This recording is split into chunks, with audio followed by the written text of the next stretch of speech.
देखिए, मैं मीडिया का धन्यवाद देना चाहूँगा क्योंकि आप एक लोकतंत्र का चौथा स्तंभ है और एक बड़ा लीडर है जिसके माध्यम से अपनी आवाज़ पूरी जनता तक पहुँचाए।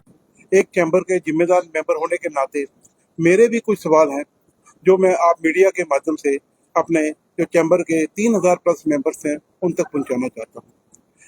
देखिए, हमारे को 31 दिसंबर को 2024 को एक एसएमएस आया था कि ये मैं आपके सामने कर रहा हूँ, आप इसका स्क्रीनशॉट ले सकते हैं कि as per clause 12 of the constitution of CCI 31 दिसंबर तक ही हम नई मेंबरशिप कर सकते हैं या मेंबर्स की सब्सक्रिप्शन ले सकते हैं, क्योंकि जब इलेक्शन अनाउंस होते हैं उससे एक महीना पहले हमें एक वोटर लिस्ट तैयार करके जो कंटेस्टेंट्स होते हैं उनको देनी होती है।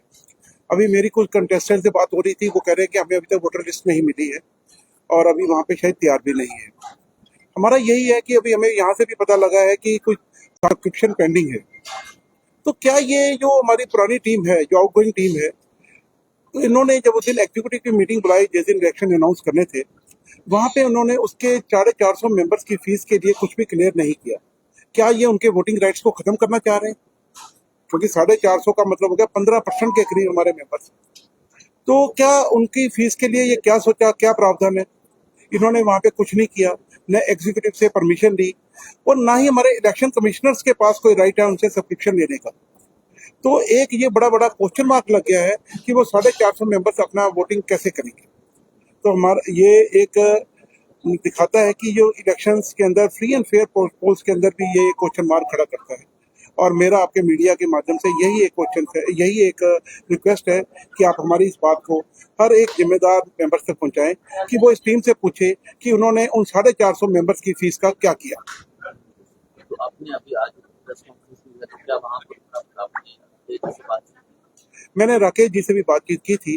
राकेश जी कहते हैं हमारे पास कोई लिस्ट ही नहीं है, ना ही वहाँ पे चैम्बर ऑफिस में कोई लिस्ट प्रोवाइड कर रहे हैं और इनको वो लिस्ट प्रोवाइड करनी चाहिए भी इन लोगों की फीस पेंडिंग है।